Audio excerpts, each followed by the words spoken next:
Le problème, c'est que parmi toutes les personnes qui entreprennent, beaucoup passent énormément de temps à brasser de l'air. Elles bossent dur, mettent plein d'actions en place, mais au final n'obtiennent que très peu de résultats.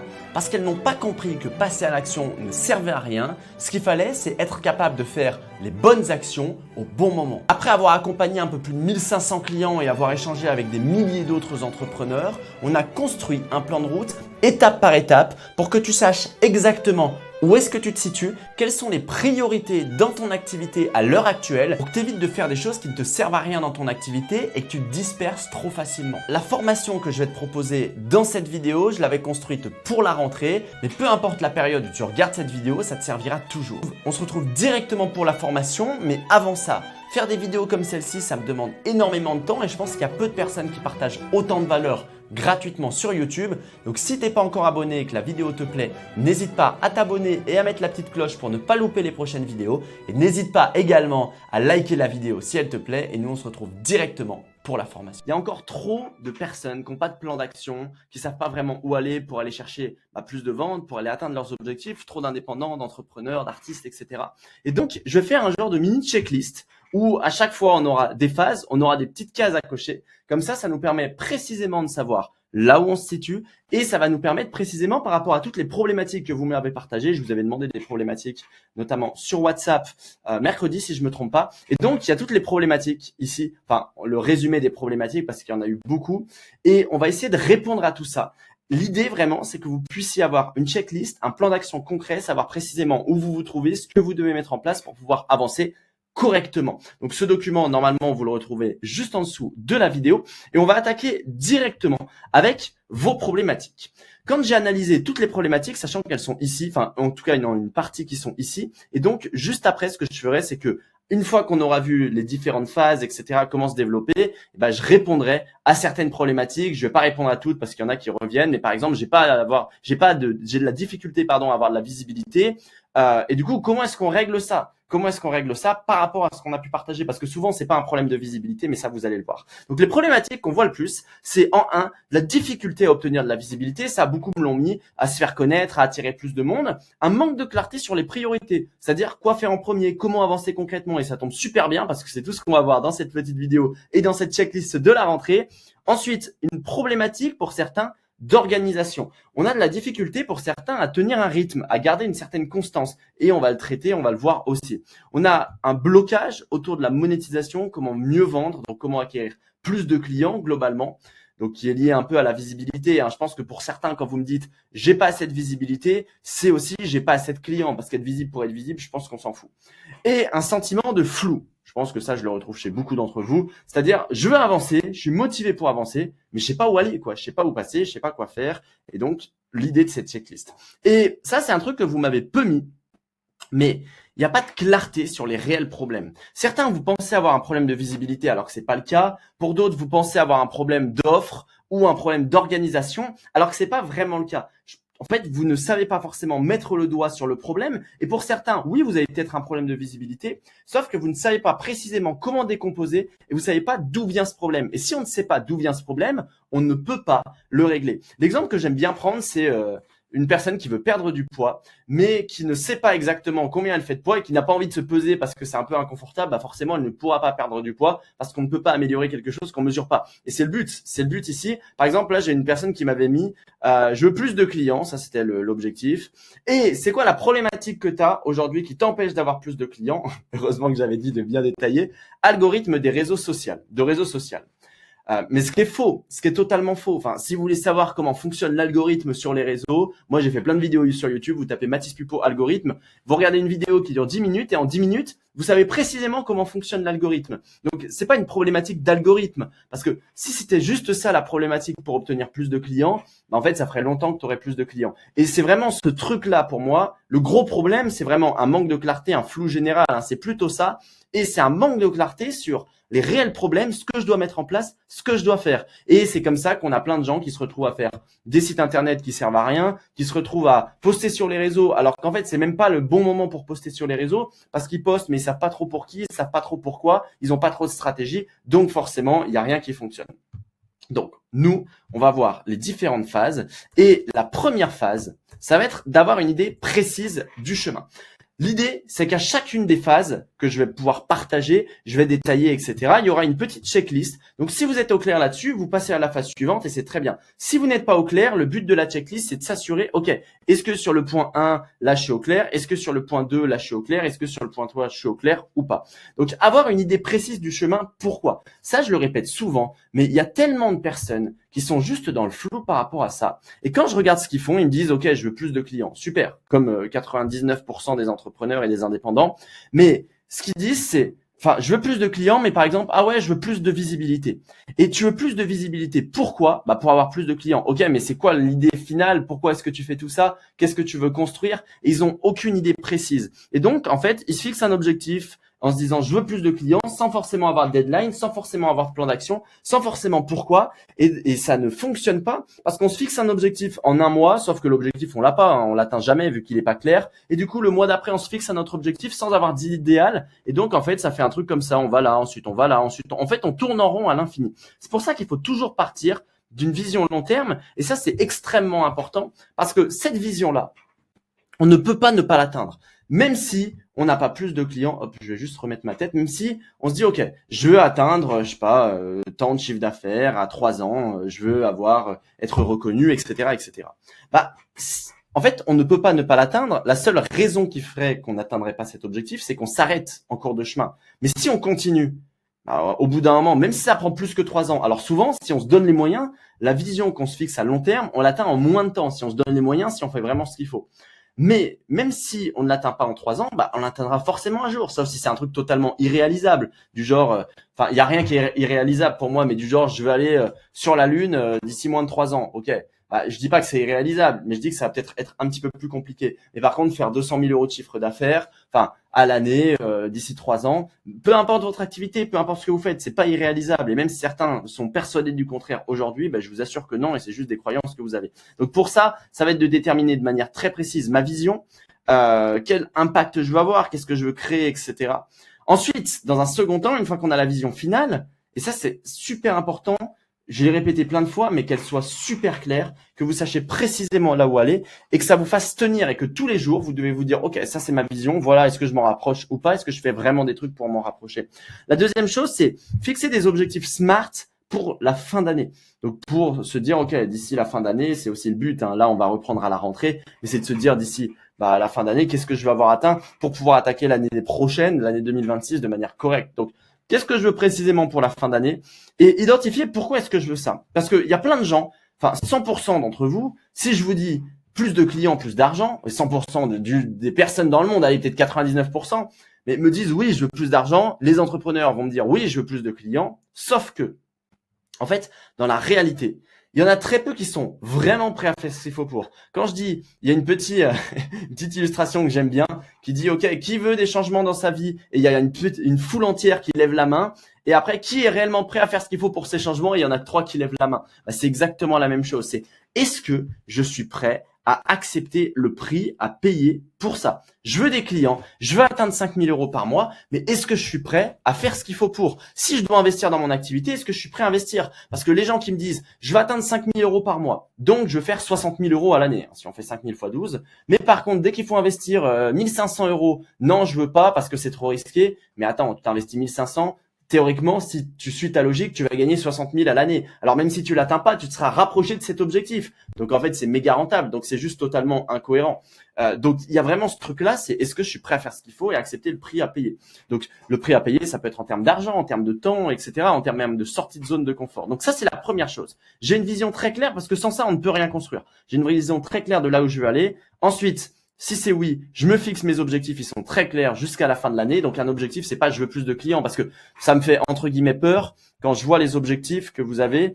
Quels sont vos objectifs? Bon, déjà difficulté à décoller mon Insta. Ok, mais ça c'est pas un objectif. Lisez la question. J'ai dû mettre mon activité en pause, c'est pas un objectif aussi. Je débute et je veux en faire mon activité principale. Ok, mais ça veut tout et rien dire. J'aimerais vendre mes cours vidéo sans stress. Ok, je veux gagner le plus possible. Ça c'est enfin, ça veut encore rien dire. Si il y en a pas un, j'ai l'impression, commencer à vendre, décoller mon entreprise, plus de CA, plus de clients, mais ça ne veut rien dire. Tant que vous n'avez pas des objectifs clairs, c'est-à-dire tant que vous n'êtes pas capable de me dire précisément, OK, À la fin de l'année, je vais avoir atteint tant de chiffre d'affaires, 20 000 euros entre aujourd'hui, donc la rentrée et la fin de l'année. Donc, il faut que je fasse 5 000 euros par mois. En fait, il y en a pas. Alors, il y en a sûrement. Voilà, 15 clients par mois. Bon, même s'il y a une petite faute, c'est plus clair. Ok, 5 000 euros par mois et j'en suis à 950. Ok, là c'est clair. Mais c'est sûr, il y en a 3 clairs sur des centaines de réponses que j'ai eues. Donc c'est vraiment ce truc-là de travailler ses objectifs. C'est pas normal de ne pas avoir des objectifs clairs. Quand on souhaite se développer, on ne peut pas savoir là où on va. Vous allez perdre énormément de temps. Arrêtez de chercher des stratégies. Arrêtez même votre activité. Tant que vous n'avez pas d'objectif, arrêtez de poster sur Insta, ça sert à rien. Enfin, sans objectif, ça sert à rien et sans objectif clair. Donc ça, c'est la première chose. Et identifier, est-ce que je suis prêt? Voilà, je veux cet objectif-là. Est-ce que je suis vraiment prêt à faire ce qu'il faut? Est-ce que je suis prêt à avancer? Donc vous me faites la petite checklist. Si c'est clair, vous me checkez ça, vous me le checkez à côté. Et si c'est pas fait, si vous n'avez pas de vision très claire, la vision, c'est pas ouais, je veux plein de ventes. Non, ça. Ayez un truc genre une page entière. Il faut que vous ayez au moins une page entière qui décrit votre vie idéale dans 3 à 5 ans. 1 ou 2 pages entières. Et je sais que pour certains, ça peut paraître chiant, mais c'est juste. Ça, c'est basé sur des milliers de clients accompagnés, c'est basé sur des dizaines de milliers d'entrepreneurs qu'on a pu voir autour de nous, d'artistes, etc. Donc vraiment, faites-le. Ça va vous apporter des résultats. La deuxième chose, c'est que si on sait là où on veut aller, on se dit, OK, moi, je veux ça. D'ici la fin de l'année, je vais générer 5 000 euros par mois. Allez, je reprends l'exemple de la personne qui m'a dit ça, parce que là, c'était plutôt clair. Sauf que derrière, il y a toute une partie d'organisation. En fait, la ressource la plus précieuse qu'on a, c'est notre temps. La ressource la plus précieuse, c'est notre temps. Et je vois énormément de personnes, alors certains qui ont des objectifs clairs. Déjà, si vous n'avez pas des objectifs clairs, c'est la première chose à faire. D'autres qui ont des objectifs clairs, mais par contre, qui passent leur journée à faire que des trucs qui servent à rien.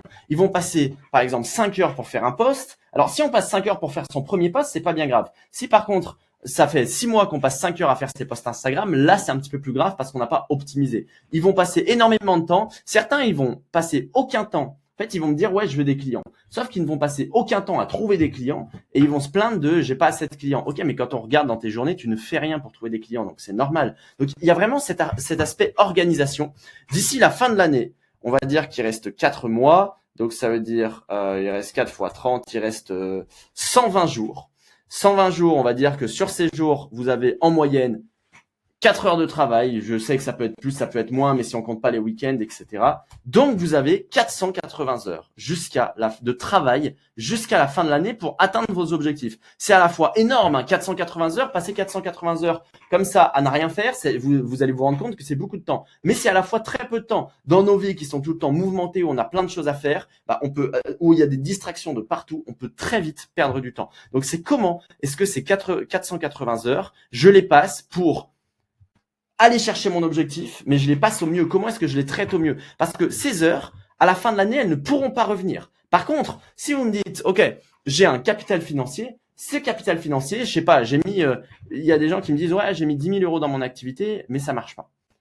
Mais on s'en fout, parce que tu as mis 10 000 euros, mais si tu continues à faire ce qu'il faut, alors, c'est déjà comprendre ce qui marche pas, mais ce qu'on va voir, mais si tu continues à faire ce qu'il faut, ça risque de marcher, ça va faire que marcher, c'est pas bien grave. Par contre, ceux qui me disent, ça fait 6 mois que ça fait 6 mois que j'essaye de développer mon activité, j'ai fait plein de trucs, mais ça se passe pas. Là, c'est un peu plus grave parce que là, les 6 mois, on ne va pas les récupérer, alors que l'argent, on pourra toujours le récupérer. L'argent, c'est un stock, c'est un flux, pardon. Il vient, il part. Le temps, lui, c'est un stock. Une fois qu'il part, il part. Il ne peut pas revenir.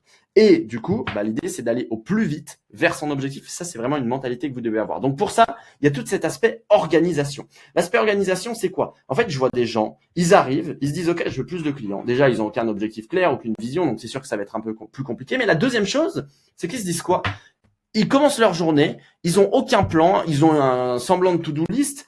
Donc, ils ont des petites tâches à faire toute la journée, mais ils n'ont pas de plan, c'est un peu au freestyle toute la journée et forcément, ça ne peut pas se développer. Donc, comment est-ce qu'on fait?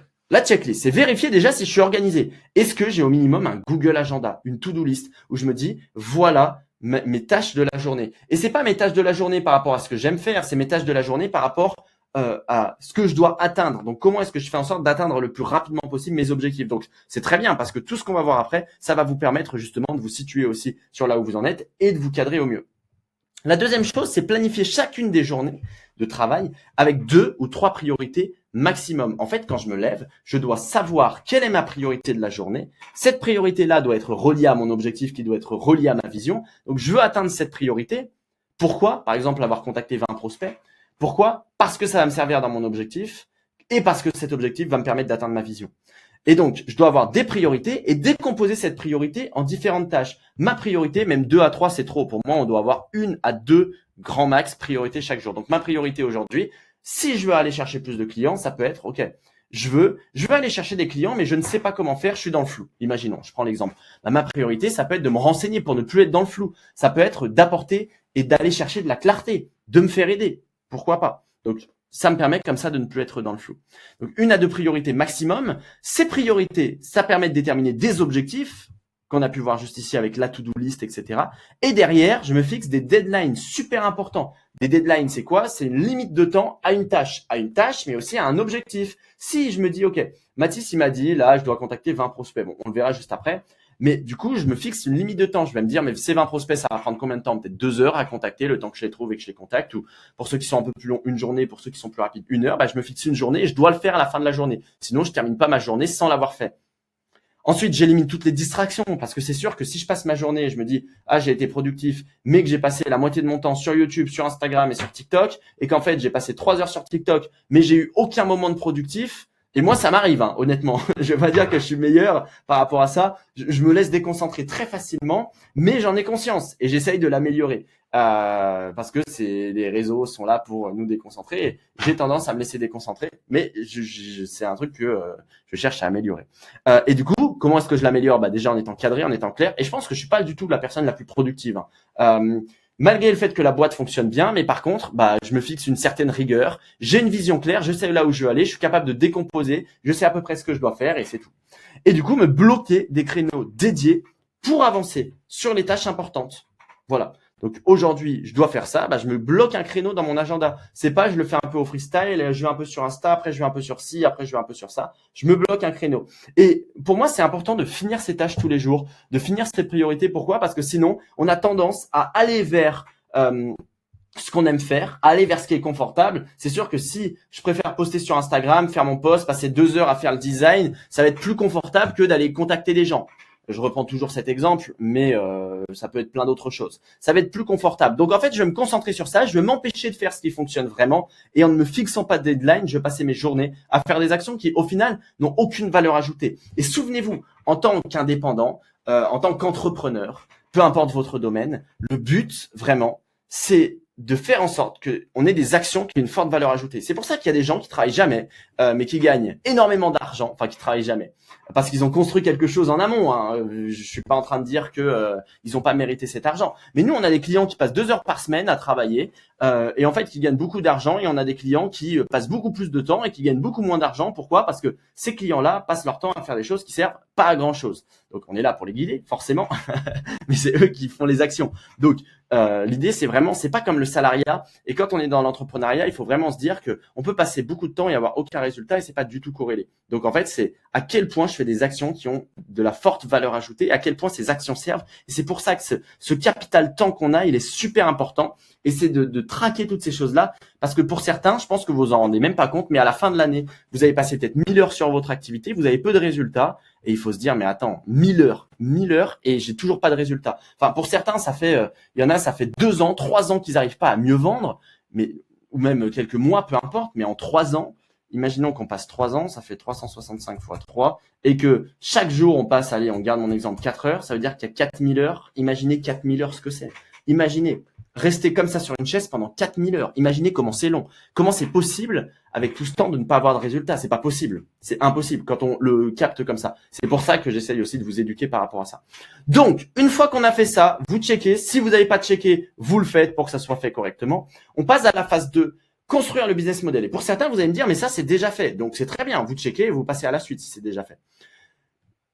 Phase 2, construire le business model. Ici, c'est quoi? C'est comprendre la logique de marché, créer quelque chose qui répond vraiment à une demande, se positionner, avoir son positionnement, avoir sa cible, avoir son offre. Et certains, vous allez me dire, ouais, non, mais moi, l'offre, je l'ai déjà. Et ça, nous, pendant un moment, on était bloqués en termes de chiffre d'affaires. Alors, ça tournait quand même bien. On faisait à peu près 50 000 euros de chiffre d'affaires par mois.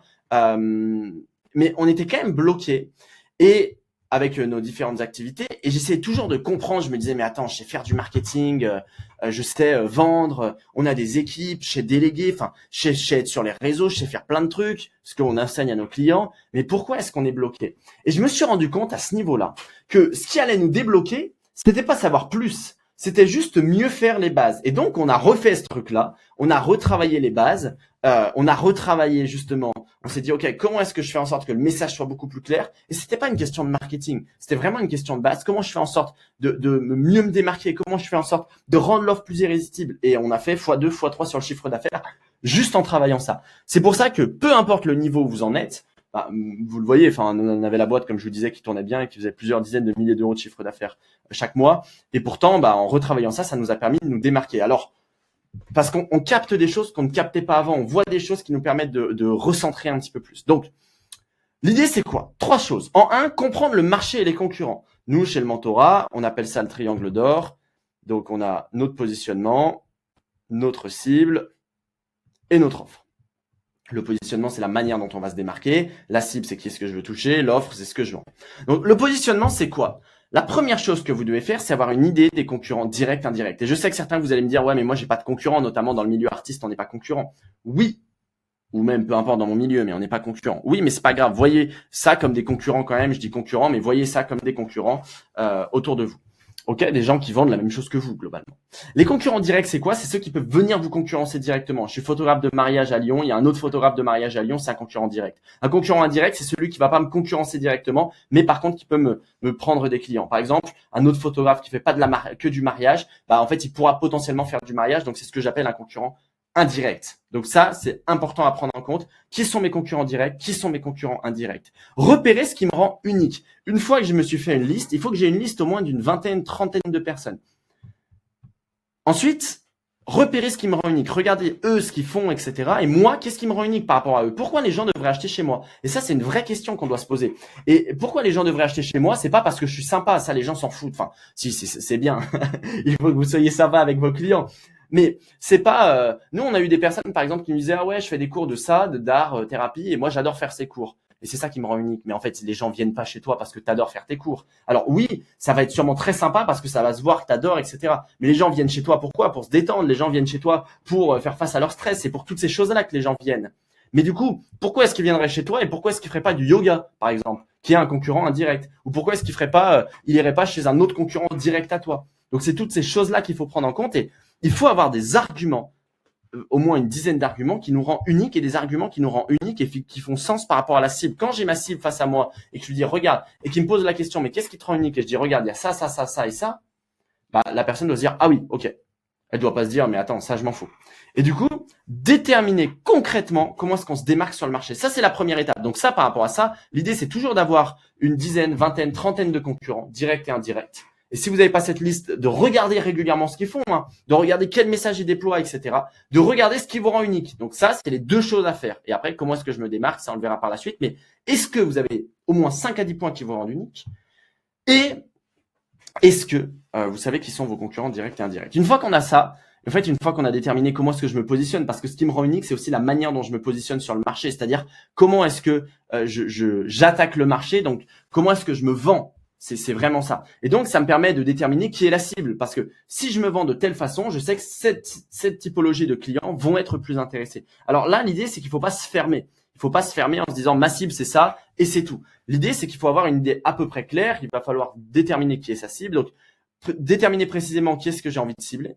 Les besoins, les motivations et toutes ces choses-là. Clarifier leurs problématiques. Alors, il y en a, je sais, qui vont me dire, mais moi, je vends des bijoux, il n'y a pas de problématique. Oui, mais c'est clarifier le désir. Donc, c'est clarifier qu'est-ce qu'ils recherchent à avoir. Et vérifier que cette cible est atteignable et solvable. Donc, atteignable, c'est que je peux la toucher. Solvable, c'est qu'elle a un minimum d'argent. Et même si elle n'a pas d'argent, c'est pas si grave parce que les gens ont de l'argent pour ce qui est important pour eux. Mais c'est est-ce qu'elle est prête à, même si elle n'a pas d'argent, c'est est-ce qu'elle est prête à payer? Est-ce que c'est suffisamment important pour elle pour qu'elle soit prête à payer ce que j'ai à vendre? Donc, la cible, c'est là se faire une idée de la cible. Et la cible, c'est pas ok, moi ma cible c'est des femmes entre 25 et 35 ans. Ça aussi, ça peut rien dire. Ma cible, c'est imaginer avoir une personne face à vous. Elle était face à vous et c'était le prospect idéal. C'est le client parfait pour vous. À quoi il ressemble ce client? Et du coup, après, on va pouvoir déterminer toute la communication, etc. pour parler de cette cible. Mais précisément à quoi il ressemble. Ensuite, Une fois qu'on a ça, ça va être de construire l'offre irrésistible. Donc là, qu'est-ce qu'on va faire? On va déterminer notre offre. Et quand je dis irrésistible, c'est que pour la cible, parce que le risque de ne pas avoir d'éléments différenciants, le risque de ne pas avoir de problématiques claires, de cibles claires, c'est qu'on va faire une offre un peu bateau. C'est-à-dire, on va dire, je vends mes shooting photos, je vends mes œuvres, je vends ci, je vends ça, je vends mes bijoux, etc. Je vends peu importe.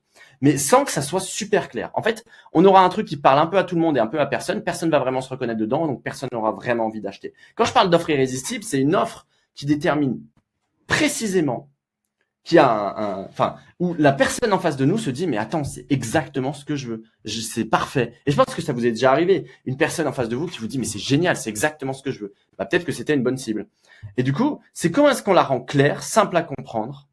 Comment est-ce qu'on ajoute des éléments différenciants pour augmenter la valeur perçue? Une offre qui est irrésistible, c'est deux choses. C'est une offre qui parle parfaitement à la cible en face de nous, donc il faut avoir une cible très claire. Et c'est une offre qui a une valeur perçue la plus élevée possible. La valeur perçue, c'est quoi? C'est la valeur que le prospect perçoit de la cible. Si je vous montre, je sais pas, ce rouleau de scotch, bah, vous allez me dire, ok, ce rouleau de scotch, ça doit coûter, je sais pas combien ça coûte un rouleau de scotch, mais 3 euros peut-être.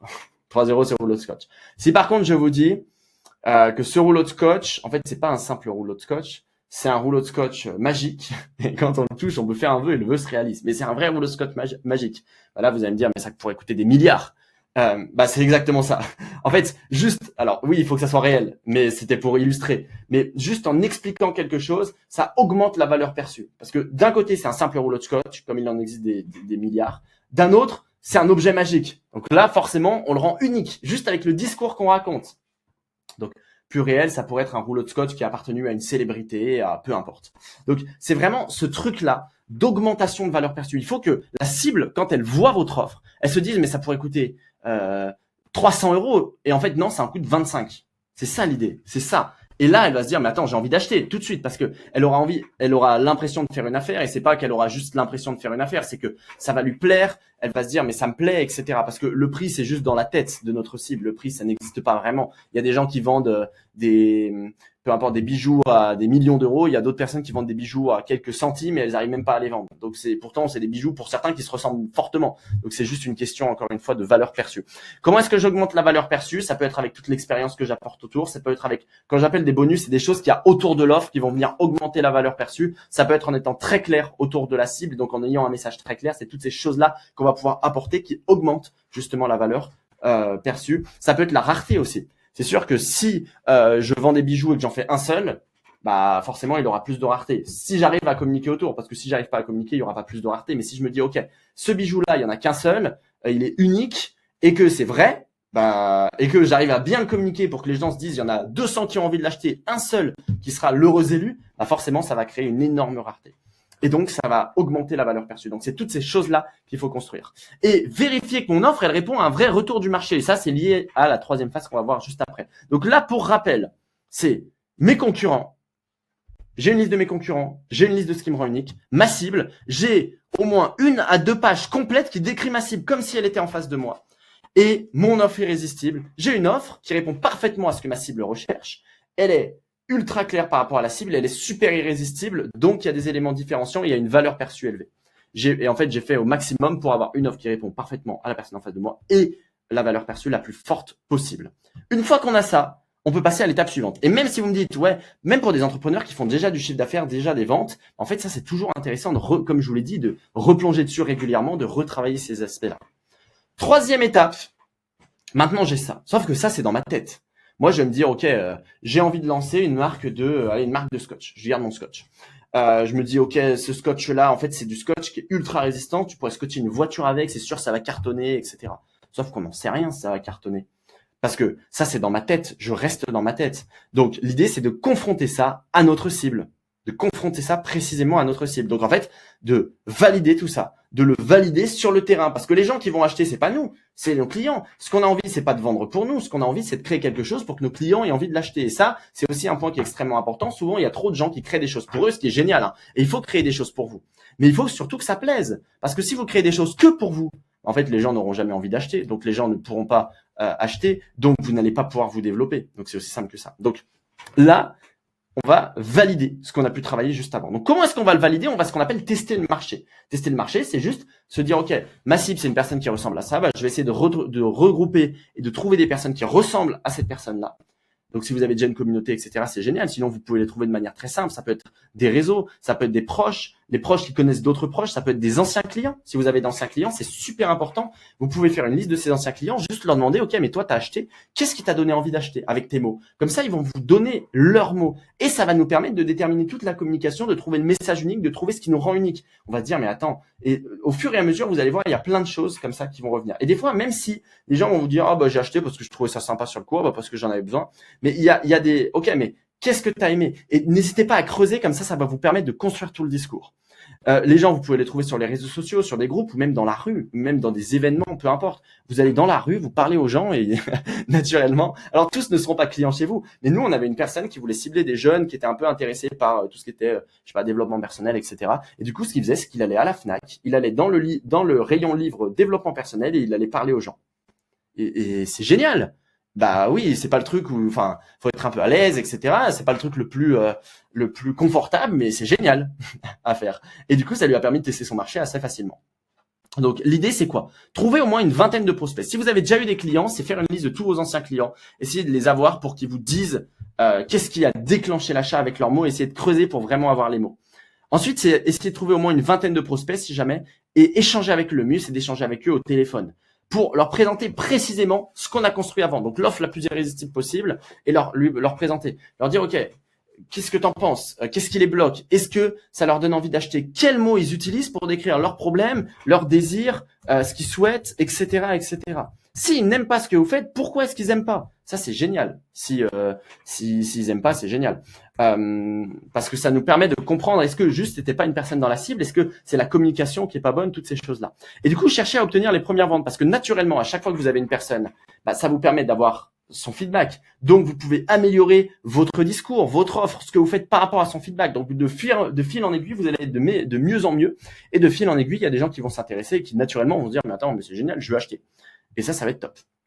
Ensuite, du coup, ça va être d'améliorer son offre, comme je le disais, en fonction des retours prospects, jusqu'à obtenir quelque chose de clair, de simple. Mais le truc le plus important, c'est ça qu'on recherche. Et c'est pour ça que je vous disais, ça ne sert à rien de communiquer, ça ne sert à rien d'être sur Insta, ça ne sert à rien de chercher de faire de la pub sans ça. C'est trouver mon message unique. Le message unique, c'est quoi? C'est un peu comme un slogan. C'est un peu ce qui devait caractériser, pardon, s'il y avait une seule phrase qui devait décrire toute notre activité, ça serait quoi cette phrase-là? C'est un truc qui va résonner avec la cible. C'est vraiment le pilier qui va nous différencier, sur lequel va se baser toute l'activité. Et on va se dire, mais attends, ce pilier, je l'ai déjà déterminé ici, dans mes différences. Oui, mais mes différences, je les ai déterminées sans avoir de retour précis du marché. Donc, ça reste encore trop vague, trop flou. Là, de fil en aiguille, je l'ai affiné, ce message-là. Il est parfait.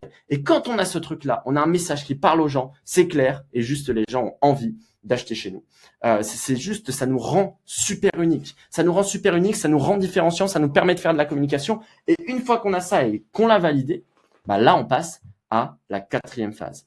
Et là, j'ai vu plein de gens qui me disaient, mais on regardera après les réponses. Ah, moi, j'arrive pas à trouver des clients, j'ai pas de visibilité. Mais c'est jamais un problème de visibilité. Si c'était un problème de visibilité, t'as juste à faire de la pub. C'est ce que je dis tout le temps. Mais tu fais de la pub et t'as plus de visibilité. Tu payes et t'es visible. C'est aussi simple que ça. Donc, qu'est-ce qui fait que si c'était un problème de visibilité, bah, t'as pas encore fait ça. Alors, soit tu le sais pas, donc dans ce cas-là, fais-le. Paye de la pub sur les réseaux sociaux. Tu peux me dire, ouais, mais je sais pas faire de la pub sur les réseaux. Bah, paye pour apprendre. C'est juste un problème de visibilité. Tu vas apprendre à le faire et puis voilà. Ou alors, tu payes dans un journal. Enfin, peu importe. Tu payes n'importe quoi. De toute façon, si c'est juste un problème de visibilité, tu auras plus de visibilité. Sauf que ce n'est jamais un problème de visibilité. Parce que vous voyez bien, alors, dans certains cas, si, mais vous voyez bien que c'est pas aussi simple que ça. Parce que si c'était juste un problème de visibilité, qu'est-ce qui fait que on a des artistes, ils payent dans des magazines d'art, mais ils font pas plus de ventes, ou ils payent des expos, etc. Ils font pas plus de ventes. Pourtant, ils sont visibles dans l'expo. Bah, parce que en fait, c'est pas un problème de visibilité, c'est un problème de tout ce qu'il y a avant et de aussi ce qu'il y a ici. C'est-à-dire que la visibilité, c'est un point parmi différents axes. Donc une fois que l'offre est validée, c'est super. Il y a des gens qui sont prêts à payer pour ce qu'on fait, c'est génial. Maintenant, ce qu'il faut, c'est construire un système. Il faut arrêter d'être à l'arrache. Il faut arrêter parce qu'il y en a plein qui arrivent à cette phase, qui ont les bases, tout ce qu'on a pu voir avant un petit peu pas très clair. Mais il faut arrêter de le faire à l'arrache. Il faut arrêter de partir dans tous les sens. Là, maintenant, il faut un vrai système qui nous permet de transformer des gens qui nous connaissaient pas en clients. Ça, de le faire à l'infini pour avoir autant de clients qu'on le souhaite. Comment est-ce qu'on fait ça? en construisant ce qu'on appelle la chaîne de valeur. La chaîne de valeur, c'est quoi? C'est un process. Globalement, c'est je fais rentrer une personne qui ne me connaissait pas à la base, il en ressort un client derrière. Et donc, cette chaîne de valeur, elle se décompose en 3 étapes. Visibilité. Vous allez me dire, mais attends, tu me disais que la visibilité, c'était pas bon. Oui, c'était pas bon, mais ça ne suffit. Enfin, la visibilité, il en faut forcément, mais ça ne suffit pas. C'est pas juste un problème de visibilité. Visibilité, marketing et conversion. C'est ça, ces 3 étapes. C'est ça, la chaîne de valeur. La visibilité, c'est je me rends visible devant mes prospects. Voilà. Bon, je vais pas tout écrire, mais vous avez compris. Le marketing, c'est je réchauffe ces prospects. Enfin, je me rends visible devant ma cible, plutôt, la visibilité. Le marketing, c'est je réchauffe ces gens-là. Parce que je peux être visible, mais les gens n'ont pas envie d'acheter chez moi. C'est juste ça le problème. Pourquoi est-ce que la pub ne suffit pas? Parce que les gens voient ma pub. Imaginons que je vende ce scotch. Je fais de la pub. Je prends en photo ce scotch, je la mets sur Facebook et je fais de la pub. Je paye pour faire de la pub. Mais les gens, ils vont pas acheter mon scotch parce qu'ils en ont rien à faire. Le message n'est peut-être pas bon. J'ai rien qui me différencie. Alors, si ce scotch est vraiment différenciant, pourquoi pas? Mais pour certains, ça va pas suffire. Il va falloir les réchauffer. Il va falloir qu'ils aient confiance en nous, en ce qu'on fait. Nous, on avait un client qui faisait de l'art, qui avait pris en photo ses œuvres et qui les mettait sur Meta, enfin, qui faisait de la pub dessus, qui disait, OK, voici mon œuvre, elle coûte 3 000 €. Est-ce que vous voulez l'acheter? Bah, non.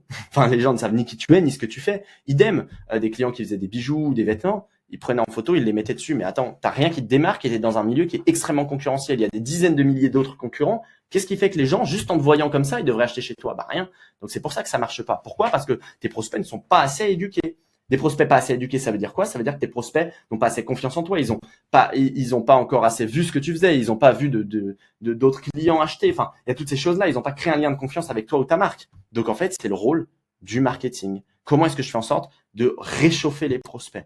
Réchauffer les prospects, ça veut dire quoi? Au début, imaginons que moi, je décide de vous vendre, vous ne connaissez pas et je décide de vous vendre, je sais pas, une trottinette électrique. Vous allez vous dire, mais attends, déjà, je sais même pas qui c'est. En plus, sa trottinette électrique, j'en ai pas besoin. Donc, vous êtes au niveau 0. Par contre, là, vous voyez de plus en plus de contenu de moi. Et je vous dis, attends, t'habites en ville, en fait, en voiture, regarde le temps que tu perds. Je fais un calcul devant vous et je vous dis, alors si tu avais ma trottinette, tu gagnerais 1 heure par jour. Qu'est-ce que tu ferais de ces 1 heure? Tu gagnerais 365 heures à l'année. Imagine. Donc là, vous allez vous dire, attends, ouais, c'est vrai que c'est intéressant, sa trottinette, je gagne du temps. Donc en fait, je vous ai éduqué un petit peu. Ensuite, je vais vous dire, regarde, ma trottinette, c'est une trottinette qui est made in France, etc. Je la fais à Lyon dans mes bureaux. Vous allez me dire, mais attends, c'est génial. En plus, moi, je suis sensible à tout ça. Donc, déjà, rien que ce truc-là, ça va me démarquer de la plupart des concurrents. Vous allez dire, OK, bah, si un jour je vais acheter une trottinette, je l'achète chez lui. Donc, déjà, je me suis démarqué. Maintenant, ce qu'il faut, c'est vous donner envie d'acheter la trottinette. Donc là, je vais continuer à vous donner des arguments, etc., etc. Je vais continuer à vous éduquer. Et là, un jour, je vais dire, OK, c'est Black Friday, j'ai une petite promo. Et là, vous allez me dire, mais c'est génial. Bah, allez, c'est bon, je saute le pas. Ça a été le déclencheur de l'achat et je vous ai éduqué suffisamment jusqu'à un moment où j'ai déclenché l'achat. C'est ça le but. C'est ça le but. Et c'est pour ça que vous devez, en fait, la plupart de vos problématiques ne sont pas une problématique de visibilité. Enfin, je pense que pour certains, si, mais qui peuvent être résolus très facilement, très honnêtement. Mais la plupart de vos problématiques sont une problématique de marketing, c'est-à-dire de prospects pas assez chauds, pas assez éduqués, qui ne savent pas assez qui vous êtes. Peut-être que vous avez des éléments différenciants, un message clair, mais vous n'arrivez pas bien à le transmettre, à le communiquer, toutes ces choses-là. Donc, on a des prospects beaucoup trop froids, donc ils n'achèteront jamais. Et du coup, la dernière étape, c'est une problématique de conversion. Et une fois que j'ai ça, je reprends mon exemple de ma trottinette. Bah, je fais de la petite pub sur les réseaux. Je suis pas assez visible, c'est pas grave. Je fais de la pub sur les réseaux. Je paye pour être visible. Et la pub doit donner envie. C'est pas je vends ma trottinette direct. Ma pub doit donner envie. Par exemple, c'est un test de trottinette électrique ou c'est une petite vidéo. Les gens rentrent leurs coordonnées et découvrent comment gagner 1 heure par jour grâce à ma trottinette électrique. Bon, ça les intrigue. Ils voient ma petite vidéo. Donc après, il y a tout le marketing. Par exemple, le marketing va pouvoir se faire toutes les semaines. Au début, j'ai ma petite vidéo. Ça, c'est la première étape du marketing. Ensuite, toutes les semaines, je les réchauffe avec des emails. Ma deuxième étape. Et ensuite, troisième étape, c'est que je fais tous les mois une visite de mon atelier de trottinette électrique. Donc, les gens vont pouvoir venir tester les trottinettes électriques. Et là, je sais que ça va convertir. Donc, ensuite, ici, c'est là où je vais leur vendre. Donc, ça, c'est la troisième phase, c'est la phase de conversion. Et donc, bon, on peut faire un système plus simple. Hein. Là, c'est vraiment dans l'idée pour vous montrer. Je sais qu'en moyenne, à chaque fois que je mets 20 € de pub, allez, 100 € de pub, j'ai 50 personnes intéressées. Donc, ça veut dire que ça me coûte 2 € le prospect. Sur ces 50 personnes intéressées, en moyenne, à la fin de chaque mois, j'en ai 5 qui viennent et j'en convertis 2 et ça me fait 1 000 € de chiffre d'affaires. Donc, j'ai mis 100 € et sur le papier, j'ai 1 000 €. Et du coup, je suis capable, si je veux faire 2000 € de chiffre d'affaires, je mets 200 € de budget pub.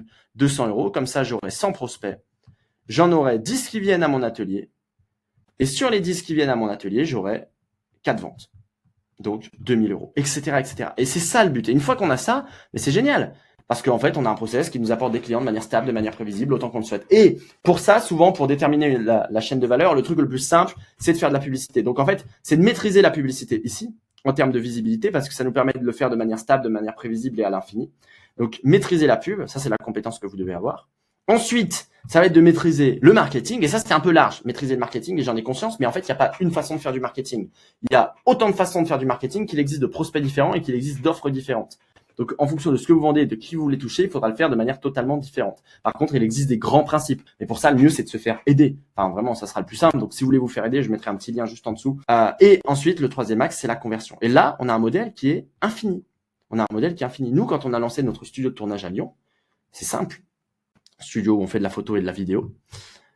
On sait qu'en moyenne, on a des leads à peu près à 3-4 €. Et on en a à peu près, en termes de conversion, on en a 10% à peu près. Donc ça veut dire que quand on met 100 € en pub, on a un studio, pour ceux qui ne savent pas, où on fait de la photo et de la vidéo à Lyon. Quand on met 100 € en pub, en moyenne, on va prendre des leads à 3 €, 100 divisé par 3. On a 33 prospects qui disent « Ah, super, moi j'aimerais bien un shooting, j'aimerais bien ci, j'aimerais bien ça ». Sur ces 33 prospects, en moyenne, il y en a 3 à 4, allez, 4 qui deviennent clients. Et on a des paniers moyens qui sont entre 100 et entre 60 et 600 €. Donc, on va prendre une moyenne à 300 €. On va dire 4 clients, ça fait 1002. On sait que quand on met 100, on gagne 1002 en moyenne. Et du coup, on a juste si on a envie d'avoir, bon, alors 4 clients par jour, c'est un peu complexe, mais théoriquement, si on voudrait ouvrir un autre studio dans une autre ville ou à Lyon, ouvrir un autre studio, on pourrait se dire, OK, on garde le même process. Ou si, là, on est juste limité par le nombre de clients, enfin par la place. On n'a pas plus de place, on peut pas juste prendre plus de clients. Mais si on voudrait, on va dire qu'on peut prendre un client par jour en moyenne. Mais ou 2 clients par jour, allez. Ça dépend des prestats, etc. Mais on va dire 2 clients par jour. Si on voudrait prendre 4 clients par jour, on pourrait ouvrir un autre studio sur Lyon et on saurait exactement comment le remplir. Vous allez me dire, pourquoi est-ce qu'on le fait pas? Parce que c'est pas notre activité principale. Aujourd'hui, nous, on fait d'autres trucs et puis voilà, c'est pas une priorité parce que partant de ce principe, nous, on voulait ouvrir un institut de voter, passer un moment. Enfin, on a voulu faire plein de choses qui sont toujours un peu dans les tuyaux. Une galerie d'art aussi sur Lyon. Parce qu'on s'est dit, OK, mais on sait vendre autant qu'on le souhaite. Donc, c'est pas une problématique. Mais c'est juste qu'au bout d'un moment, il y a une question de temps aussi. Et c'est exactement ce que je vous disais au début. On a ces 480 heures. Donc, comment est-ce que je les traite au mieux par rapport à ce que je sais faire, par rapport à ce qui apporte le plus de valeur pour mes clients? Aujourd'hui, ce qui apporte le plus de valeur, ça reste quand même le mentorat parce qu'on aide des clients à développer leur activité, qu'on a des résultats assez incroyables. Et puis voilà. Donc après, il y a plein d'autres choses qui vont se développer autour et à côté, mais faut laisser le temps, quoi. Donc là, on a un process pour attirer des prospects à l'infini, donc visibilité à l'infini, un process pour réchauffer mes prospects à l'infini, donc un système marketing qui les réchauffe, et un process pour convertir mes prospects. Et c'est tout. Ensuite, du coup, dernière étape. Alors cette étape, tous nos clients ne vont pas là.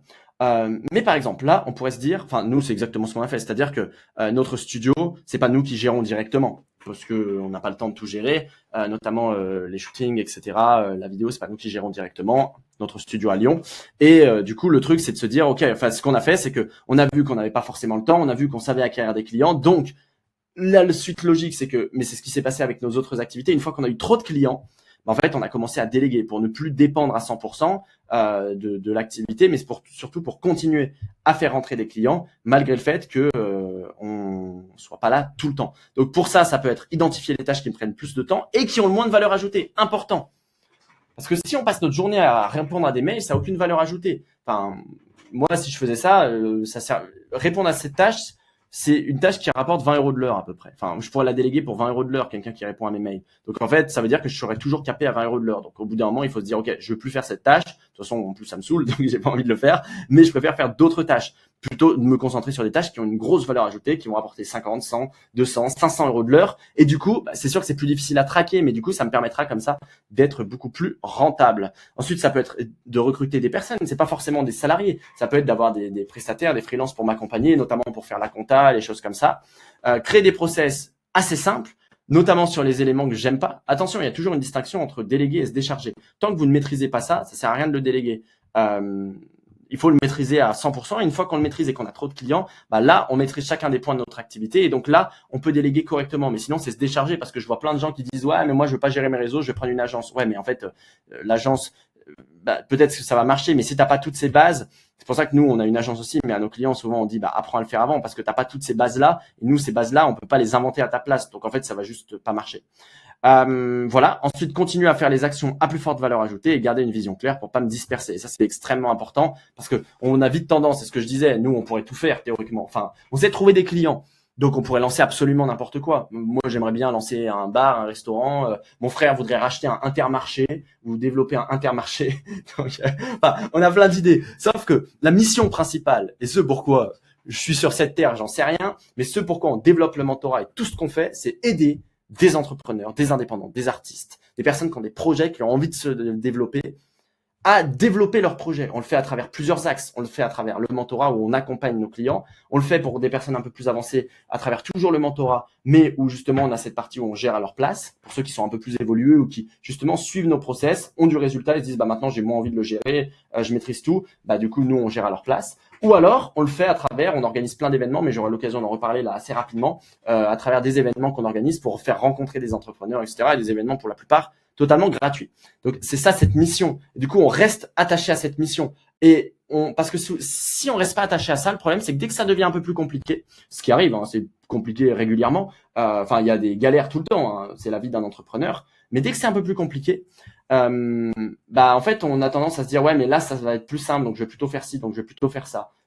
Mais c'est pas une façon de faire parce qu'en fait il y aura toujours des galères de partout. Donc c'est pour ça que ça nous permet de tenir. Voilà. Au niveau des différentes tâches. Alors, j'espère que ça vous aide déjà, cette checklist. Vous pourrez la retrouver juste en dessous. Il y a deux choses que je vais mettre en dessous. La checklist et également, si vous voulez vous faire aider, parce que ça va vous faire gagner du temps. Nous ça, on l'a fait pour plein de business à nous et on a aidé plein de clients à se développer. Enfin, plutôt que de perdre du temps, si vous n'êtes pas encore accompagné par le mentorat, que vous avez envie d'être aidé, tout comme plein de clients, c'est ce que je vous ai mis. Hop. Bah, le plus simple, c'est vraiment de se faire aider, quoi. Là, on a plein de clients, mais on en a encore plein d'autres. Vous pouvez regarder sur la chaîne YouTube Le Mentorat, Mathis et Maxence Pupo, toutes les interviews, etc. Mais c'est le truc le plus simple. C'est ce qui va vous faire gagner plus de temps. C'est ce qui va vous permettre d'aller plus vite. Donc, sautez le pas. Au bout d'un moment, de toute façon, vous devrez forcément passer par là. Enfin, moi, je connais personne qui a bien réussi sans se faire aider. Ou alors, votre activité, elle va commencer à péricliter. Enfin, ça va être très compliqué. De toute façon, si vous n'avez pas les compétences, parce que là, je vous apporte de la valeur et j'espère que ça vous aide vraiment. Hein. Mon but, c'est vraiment de vous aider à travers ça. Mais par contre, je peux pas l'adapter pour vous spécifiquement. Donc, il va falloir comme ça, si vous voulez qu'on l'adapte de manière personnalisée pour vous, qu'on vous aide, qu'on vous guide sur ces différentes étapes, qu'on vous évite de faire des erreurs, qu'on vous permette de générer plus de chiffres, bah derrière, nous, on peut vous aider. Donc maintenant, ce que je vais faire, c'est que je vais répondre aux différentes questions. J'en ai pris quelques-unes, hein, je les ai pas toutes prises. Sondage justement de ce qui bloque. Première chose, qu'est-ce qui vous bloque aujourd'hui et qu'est-ce qui fait que vous n'avez pas encore atteint vos objectifs?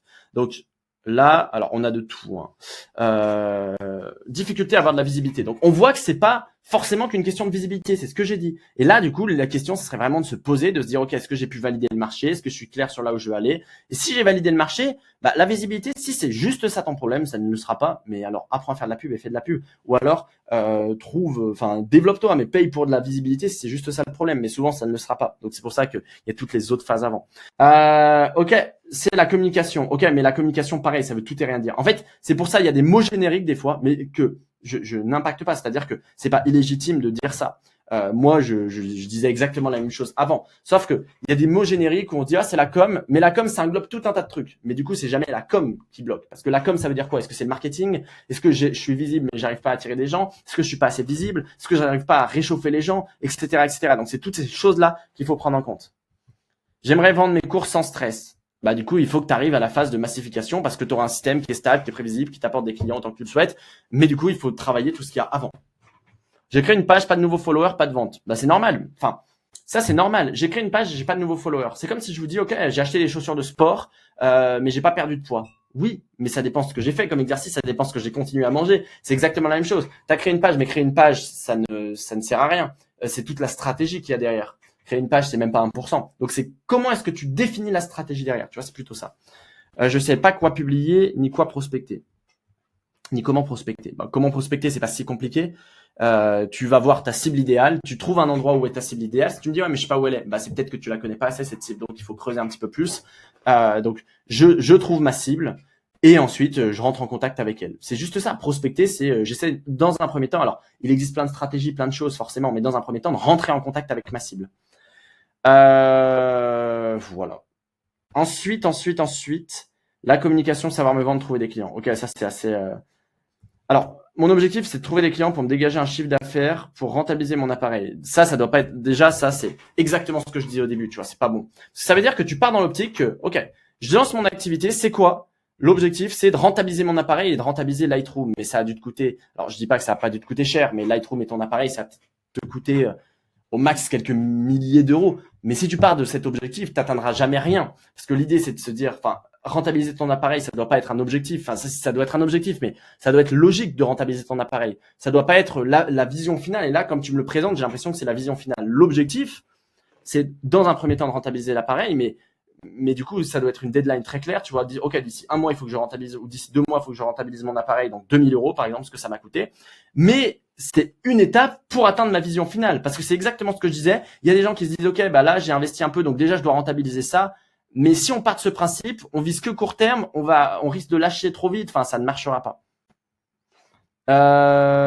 Ok. Qu'est-ce qui vous bloque? Mouvement imprévisible des marchés. Alors là, j'arrive pas à comprendre. Alors, sauf si tu fais de la bourse, mais j'arrive pas vraiment à comprendre. Je saurais pas quoi te dire. Je n'éveille pas de curiosité. Tu vois, ça, je n'éveille pas la curiosité. C'est sûrement que ton message n'est pas assez clair. Donc, t'as pas de... Parce que quand tu as un... Ici, non, pas ici, ici. Quand tu as un message unique, le message unique, ça englobe plein de choses. C'est l'univers, tout ce qu'il y a autour de toi, etc. Mais qui parle avec la cible, qui résonne avec la cible, tu suscites la curiosité. Les gens s'intéressent à ce que tu fais naturellement. C'est pas possible autrement. Ma cible n'est pas claire, donc dans ce cas-là, définir la cible. Je n'ai pas de stratégie de vente. Ok, dans ce cas-là, définir toute une stratégie. En fait, définir tout ce qu'on a pu voir. Je suis pas convaincu de l'intérêt de ce que je fais pour les autres. Ça, c'est méga intéressant, tu vois. En fait, je suis pas convaincu de l'intérêt de ce que je fais pour les autres. Ok. Tu étais artiste. Mais est-ce que toi, t'aimes ce que tu fais? Parce que moi, au début, j'étais pas du tout convaincu de l'intérêt de ce que je faisais pour les autres aussi. Hein. En fait, toutes les problématiques que vous avez, je suis passé par là. Je les ai toutes vécues. Et plein de problématiques que vous n'avez pas encore ou que vous n'avez pas eu, que j'ai vécues. Donc, tous ces trucs-là, je le comprends totalement. Je le comprends parce que je me suis dit exactement la même chose, principalement. Alors, il y a des trucs, je me suis pas dit j'ai un mouvement imprévisible du marché. Mais 90% d'entre vous, je me suis dit exactement la même chose. Sauf que je pense que c'est pas, je suis pas convaincu de l'intérêt de ce que je fais. Je pense que c'est pas une question à se poser. C'est pas la question à se poser. En tout cas, la question peut se poser, mais elle sert pas à grand chose. Moi, ma vision de l'époque, c'était de me dire, ok, est-ce que je veux être salarié? Non. Est-ce que j'ai envie de développer ça? Est-ce que ça fait sens pour moi de le développer? Oui. Est-ce que je pense qu'il y a des gens, des concurrents qui font la même chose que moi, qui pourraient être intéressés par ce que je propose? Alors ça, je vais lancer plein de petites activités. Hein. Avant, du coup, la première activité où je gérais des comptes Instagram, la première entre guillemets vraie où j'ai gagné de l'argent, parce que j'avais développé plein de pages Insta, j'avais développé plein de compétences autour de ça entre 2019 et 2020. Mais globalement, je me suis dit ça. Et je me suis dit, ok, mais est-ce que je suis le meilleur là-dessus? Non. Est-ce que j'ai des doutes? Oui. Mais est-ce que ces doutes, on s'en fout? Parce que j'ai envie de faire cette activité. Il y a des concurrents qui font la même chose et qui fonctionnent. Et au final, si je suis pas assez bon, je vais apprendre à être meilleur. C'est juste ça. Si je suis pas assez bon, je vais apprendre à être meilleur jusqu'à faire en sorte que ce que je propose, ça plaise carrément aux gens en face de moi. Et c'est tout. C'est tout. Il y a pas d'autres questions à se poser. Et la question de je suis pas convaincu de l'intérêt de ce que je fais pour les autres. Ok. Mais il y a deux choses. C'est soit t'es pas convaincu et tu juges que tu pourras jamais te développer, tu pourras jamais développer des compétences. Et donc, ce que tu feras ne marchera jamais.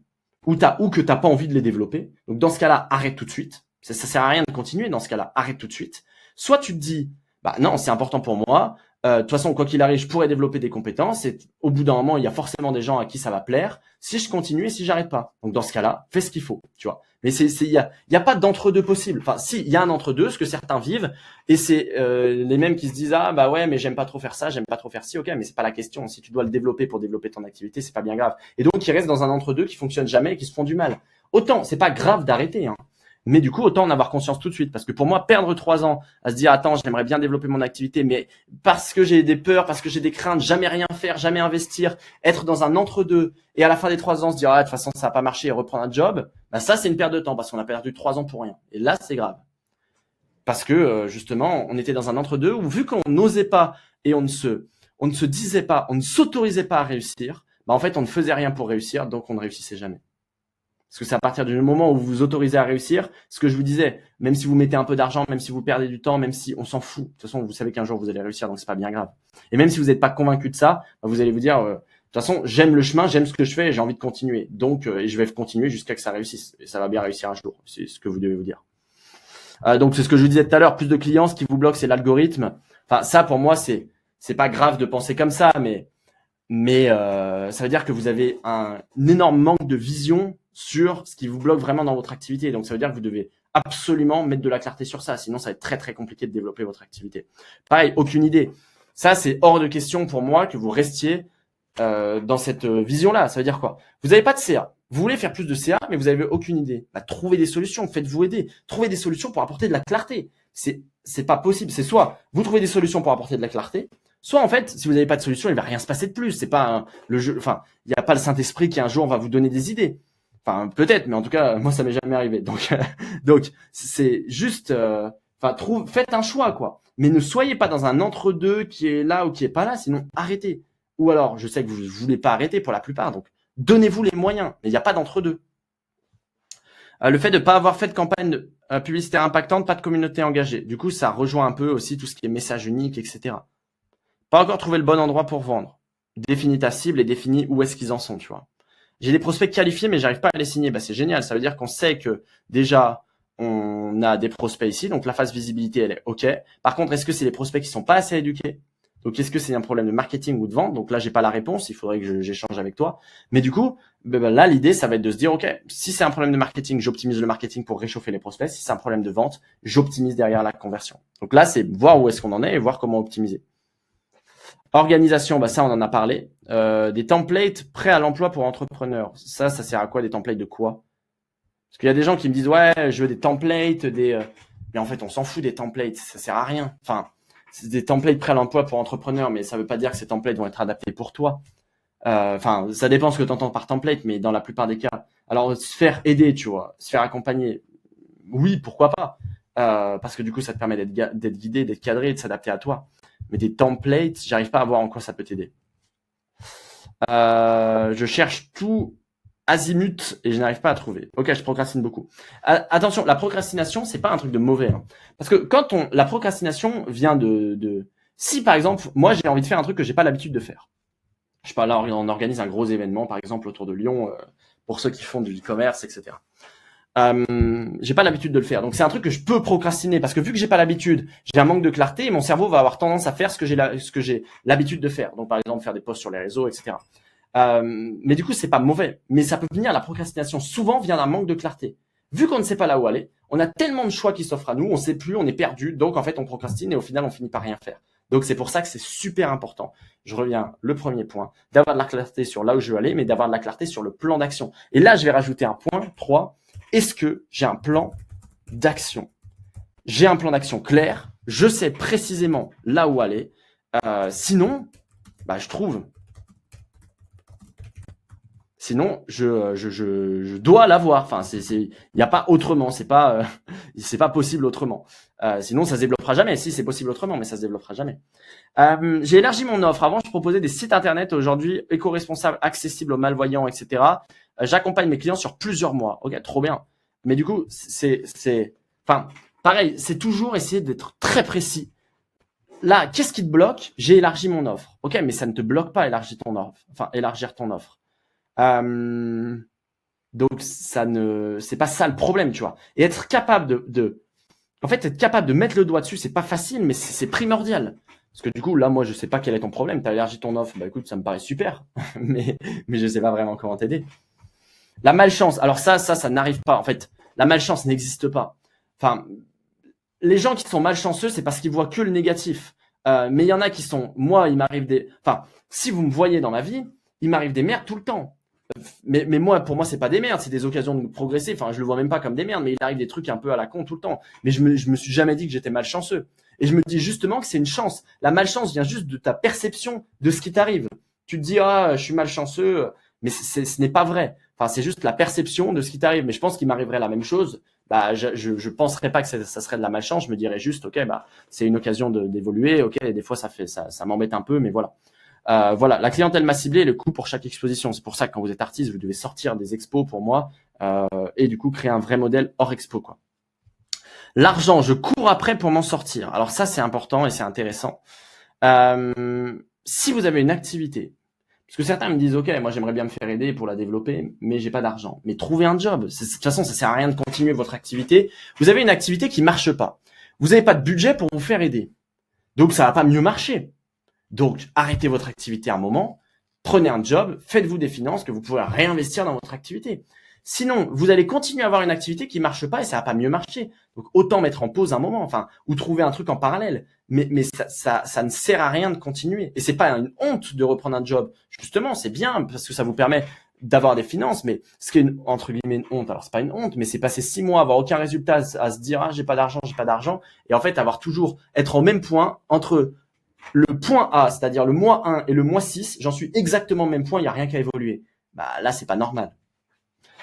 Artiste plasticienne, manque de temps et je ne sais pas comment relancer les premiers contacts. Manque de temps, bah essaye de voir comment est-ce que tu peux t'organiser comment est-ce que tu peux libérer du temps pour ce qui est important. Enfin, tout le monde manque de temps, même moi je manque de temps. Hein. Tout le monde manque de temps, c'est ce que vous devez vous dire.